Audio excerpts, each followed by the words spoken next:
Baik, Assalamualaikum warahmatullahi wabarakatuh. Waalaikumsalam. Perkenalkan, nama saya Livia Rovita. Di sini saya ingin membuat suatu video di mana video kali ini membahas terkait profesionalisme guru. Tujuan dari video kali ini itu untuk memenuhi tugas kuliah etika profesi guru yang diampu oleh Ibu Ulfa Sufia Rahmah, MPD. Mungkin dari Ibu ada sedikit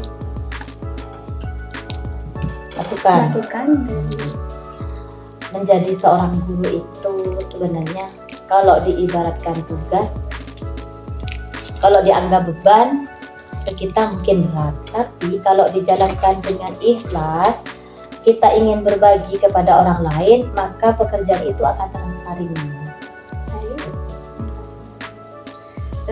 Mungkin langsung saja ke pertanyaan. Pertanyaan pertama yaitu bisakah Ibu ceritakan sedikit tentang karir kependidikan Ibu dan apa yang memotivasi Ibu untuk menjadi seorang guru? Perjalanan karir Ibu ya, awalnya harapan Ibu menjadi seorang guru ini pertama ingin berbagi kepada siapa? Kepada seluruhnya. Nah, mulai dari hal yang kecil dulu, dari murid. Jika kita bisa berbagi kepada murid sedikit ilmu bagi mereka, insya Allah kedepannya mereka akan menjadi orang yang lebih baik daripada kemarin. Nah, maka itu tujuan dari kenapa Ibu memilih jadi guru, ya seperti itu, agar ilmu yang Ibu punya bisa bermanfaat untuk orang lain. Menurut Ibu itu apa sih pengertian etika profesi guru dalam konteks pendidikan? Etika itu sendiri menentukan suatu sikap.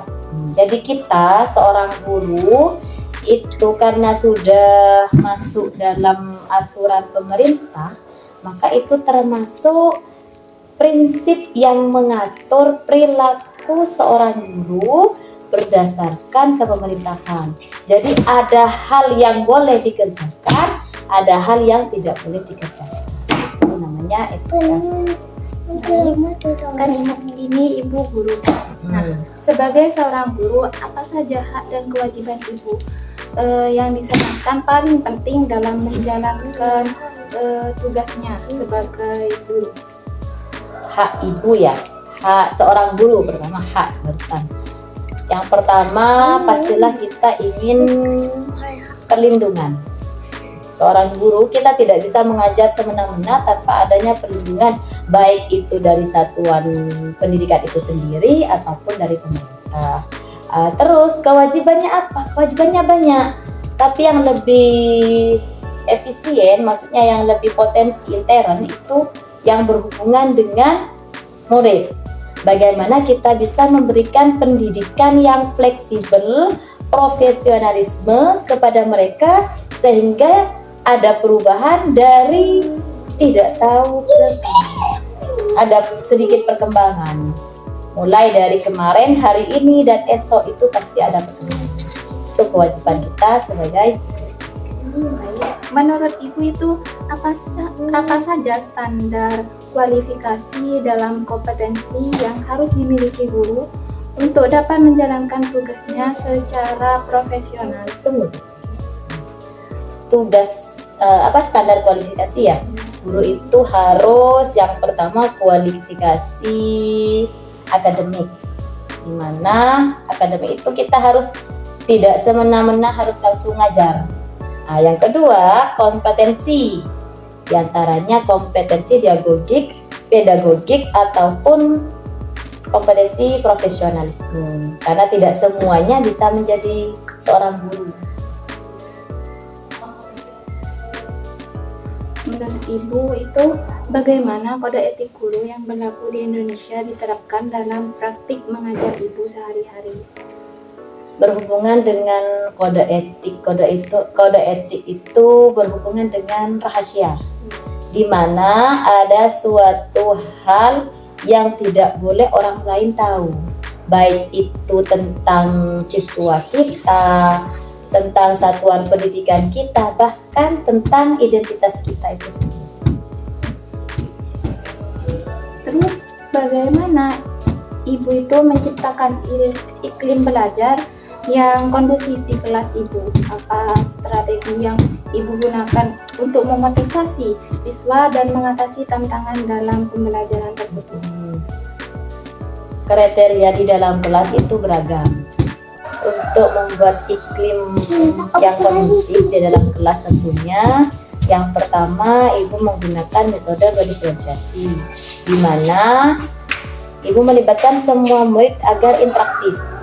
Kalau di kelas itu interaktif, maksudnya aktif anak-anaknya, insya Allah pembelajaran akan nyaman dan menyenangkan, nyambung mereka. Lalu bagaimana standar nasional pendidikan mengaruhi praktik mengajar ibu? Apakah ada tantangan dalam mencapai standar tersebut?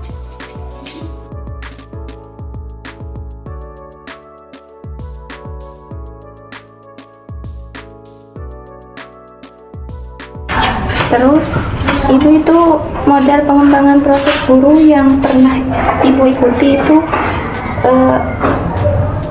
apa itu dampak terhadap praktik mengajar tersebut? Setelah ibu mengikuti berbagai pelatihan ya, terutama di diklat, atau workshop yang diadakan oleh baik itu di KKG ataupun di dinas, ibu merasa kompetensi menjadi lebih meningkat. Karena apa lagi? Karena di situ ibu bisa bertukar ilmu dengan rekan guru, terutama yang sama-sama mengikuti pelatihan-pelatihan. Yang terakhir itu ibu bisa apa saran ibu bagi calon guru untuk mencapai profesionalisme dalam bidang pendidikan? Saran untuk menjadi seorang guru yang profesional ya. Yang pertama, kita jangan menjadi guru itu jangan dianggap beban. Tapi anggaplah itu sebuah sama saja dengan kita bermain.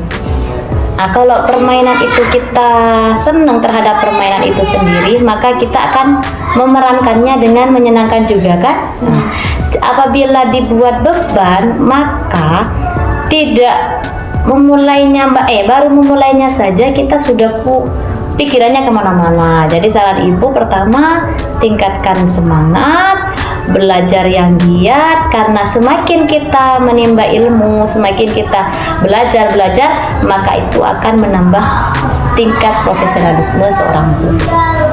Baik, terima kasih ibu sudah menjawab pertanyaan dari saya. Mungkin sebelum video ditutup, Kenapa? Sebelum video ditutup dan mengajar kita. Nama saya Ibu Dewi Astuti. Kebetulan saya mengajar di SDN Pagagan 2, Kecamatan Pademau. Kebetulan juga saya memegang atau mengampu di kelas 5. Baik, terima kasih. Mungkin hanya ini video kali ini. Wassalamualaikum warahmatullahi wabarakatuh. Waalaikumsalam warahmatullahi wabarakatuh.